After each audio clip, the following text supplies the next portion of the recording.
Bom dia, meus amigos. Vamos gravar mais um vídeo aqui atinente ao nosso capítulo 11, não é isso, pessoal? Talvez a gente consiga terminá-lo hoje, né? E a gente falou na aula passada, evidentemente que aqui é um vídeo acerca do livro A História da Riqueza do Homem, Léo Huberman, né? Nós estamos aqui nos últimos capítulos para a conclusão do nosso conteúdo programático, né, pessoal? Aí depois a gente vai marcar a nossa AV parcial 2. Pois muito bem, meus amigos. Falando na aula passada, né, que houve aí uma série de transformações estruturais na economia europeia, né, agora já com os últimos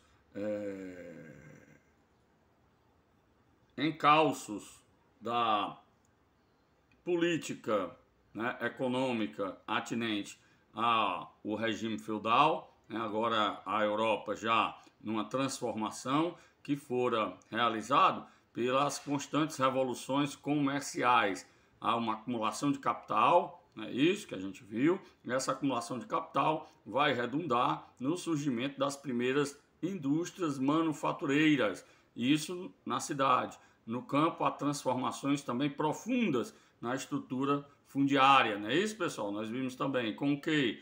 Com a questão dos cercamentos, a expulsão dos parte dos camponeses, né? Uma grande parte dos camponeses que vão migrar para as cidades, que vão constituir o primeiro exército industrial de reserva, ou seja, aquelas pessoas que vão se empregar aí a preços muito módicos em termos de pagamento de força de trabalho.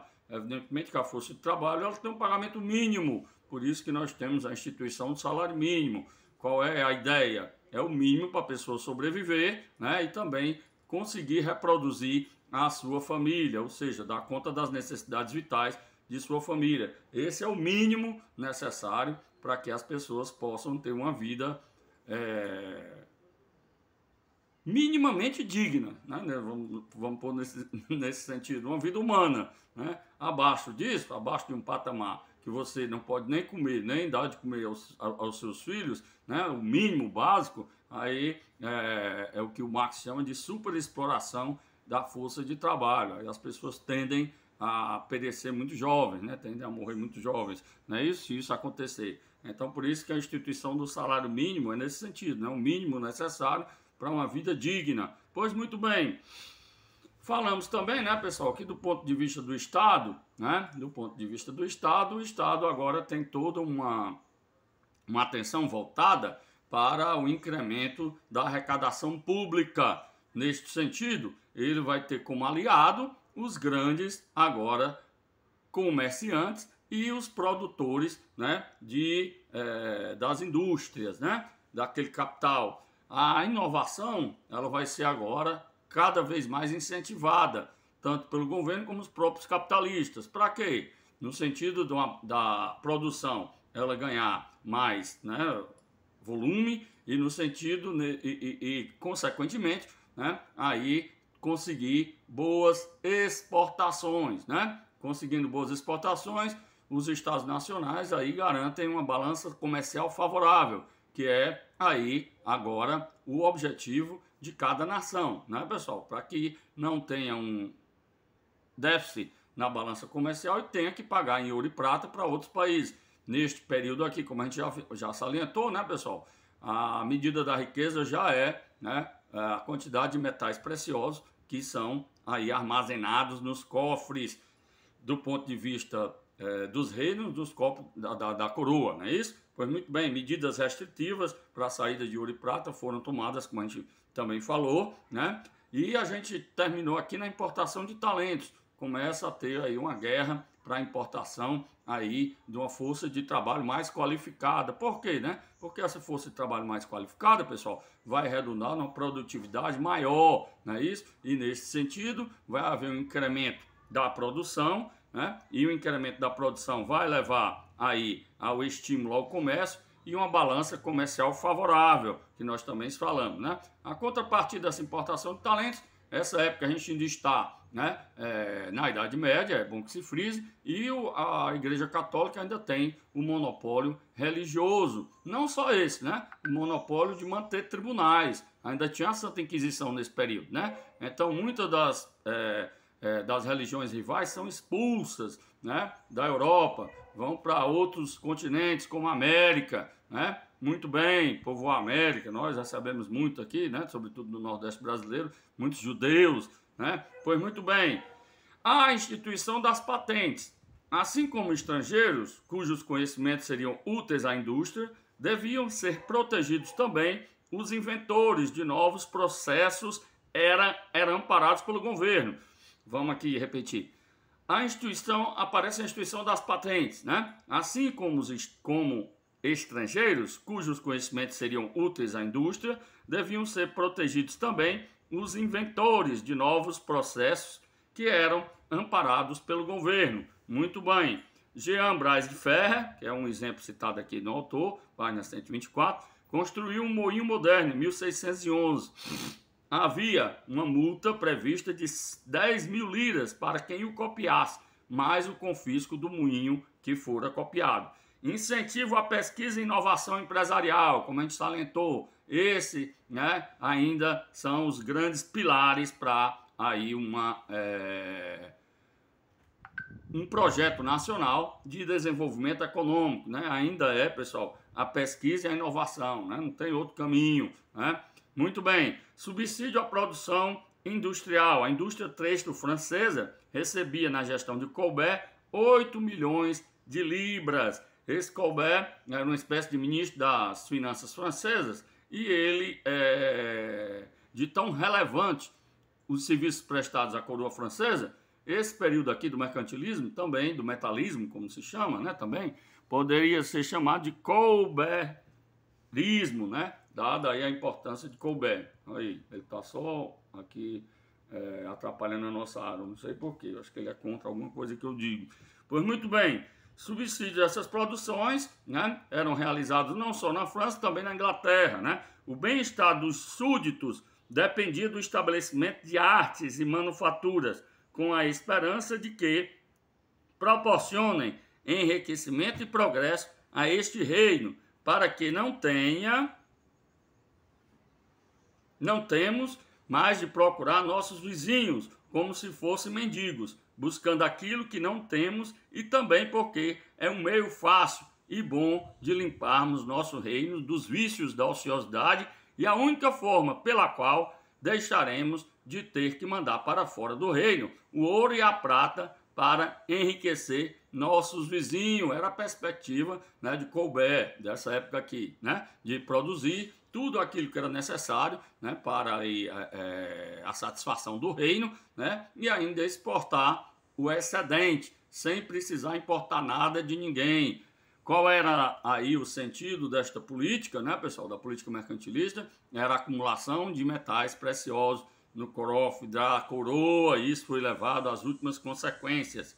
Necessidade de ampliação das empresas. A lã trabalhada vale mais do que a lã bruta. Então já tinha essa perspectiva de que, né, do que se depois convencionou chamar, né, ainda não tinha surgido aqui os grandes pensadores da economia, né, a agregação de valor. Agregar valor é justamente isso aqui, é produzir com mais tecnologia. Quanto maior a tecnologia, a composição orgânica do capital aumenta, né? E aí há uma agregação do valor à mercadoria. Quando a gente fala isso em termos econômicos, a gente está dizendo que há mais tecnologia. Qual é a vantagem de ter mais tecnologia? A vantagem é porque você produz mais, tem uma produtividade aí mais acentuada, né? Estende a produtividade e diminui os custos. Esse é o pulo do gato da empresa capitalista, né? Produzir mais e com menos custo e com menos pessoas, né, pessoal? Essa é a trajetória das reestruturações tecno-organizacionais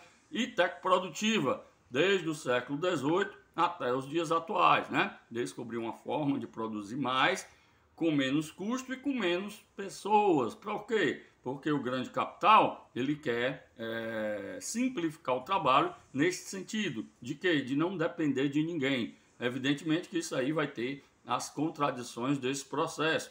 Se eu produzo muito, eu tenho que ter em contrapartida um mercado consumidor que também consuma no mesmo grau, e nem sempre isso ocorre, né, no capitalismo. Por isso que aí a eclosão das crises, as crises atinentes aos ciclos, né, ciclos de conjuntura, né, que são aí essas fases do capitalismo, a fase de oxigenação, né, que todos estão bem, depois há uma irrupção desse processo, né, uma ruptura, que aí começa a quebradeira, todo mundo se lamentando, essa crise atinge o setor financeiro, os bancos, alguns quebram, né? Aí o que acontece? Aí o capitalismo vai ficar meia carga há um bom tempo, aí depois vai ter uma nova oxigenação, né? São ciclos, né? Ciclos de elevação e os ciclos de depressão do modo de produção capitalista. Dá-se a essa contradição de sempre aí ter novas inovações, né, no sentido de tornar a indústria cada vez mais competitiva, no sentido que as empresas produzam mais, com menos custo, com menos pessoas. Pois muito bem, a lã trabalhada vale mais que a lã bruta. Não descuidar a produção agrícola, a importância das reservas e cereais para a guerra, né? Nesse período havia muitas guerras. Por quê? Porque o sentido do mercantilismo, pessoal, era o quê? Não era só eu estar com minhas reservas de ouro em dia, é eu destruir a do meu vizinho. Por isso, Inglaterra vivia em guerra com a França, que vivia em guerra com a Espanha, que vivia em guerra com o Império Romano-Germânico, né, o rei Carlos V, e por aí vai. Era uma imensidão de guerras. Por quê? Porque o sentido do sistema mercantilista é, além de eu me sobrepor aos meus, né, oponentes no mercado internacional, eu quebrá-los, né, eu conquistar, né, os outros reinos. Isso aí não poderia encaminhar num clima que não fosse de hostilidade, né? Não descuidar da produção agrícola, a relevância da marinha mercante para o transporte dos produtos nacionais, o monopólio da marinha mercante holandesa no século XVI. Já salientamos aqui que a Holanda era uma grande potência nesse período aqui, século XVI, XVII, né, XVIII. Pois muito bem, mas eles tinham, sobretudo, uma marinha mercante poderosíssima, né, capaz de transportar aí as mercadorias, os ouros. Como a gente já falou, a Companhia das Índias Orientais, né, tinha uma grande porcentagem de capital holandês.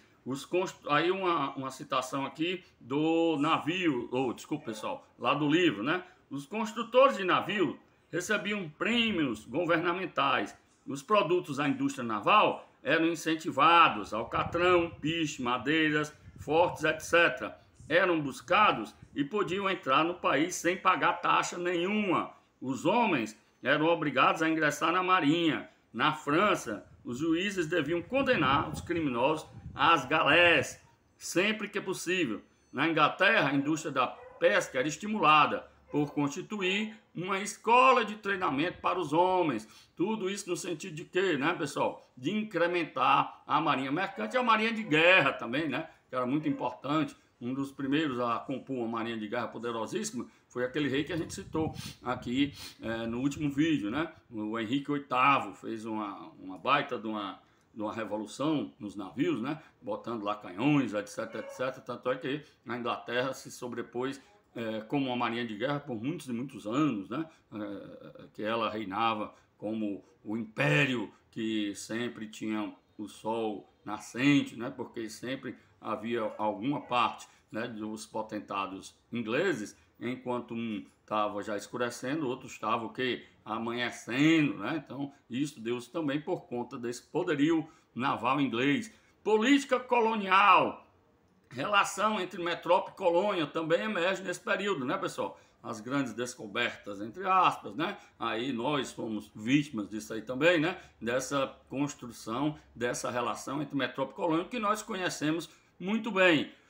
A colônia, em geral, fornecia matéria-prima, né? Para a Inglaterra, era manufaturada ali e mandada de volta à América, ao invés de matéria-prima. Ou seja, se pegava a matéria-prima na colônia, levava para né? A metrópole, no caso aqui que ele está citando, a Inglaterra. Lá essa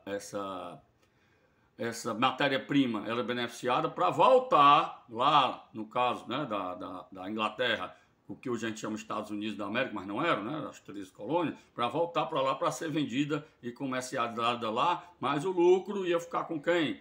A boa parte do lucro, a maior parte ia ficar com a Inglaterra, lógico, né? Porque é ela que ia beneficiar, né, toda aquela matéria-prima e retornar para aí a sua colônia. Se a gente for assim fazer um paralelo com hoje, não é muito diferente, né, pessoal? Por exemplo, nós somos fornecedores de commodities, né? No caso brasileiro, essa commodity, na maioria dos casos, é beneficiada em outros países e volta para cá na forma de mercadoria, né? Então, ainda continua, mas agora em outros termos, esse tipo de relação, né? Pois muito bem, os conflitos, então, seriam iminentes, né, pessoal, entre metrópole e colônia. Aqueles comerciantes que estão nas colônias não vão satisfazer com esse tipo de relação que só beneficia um polo, ou seja, quem está lá na metrópole, né? Assim foi no Brasil e foi nos Estados Unidos. Quem quiser saber com detalhes como foi essas brigas, né, esses conflitos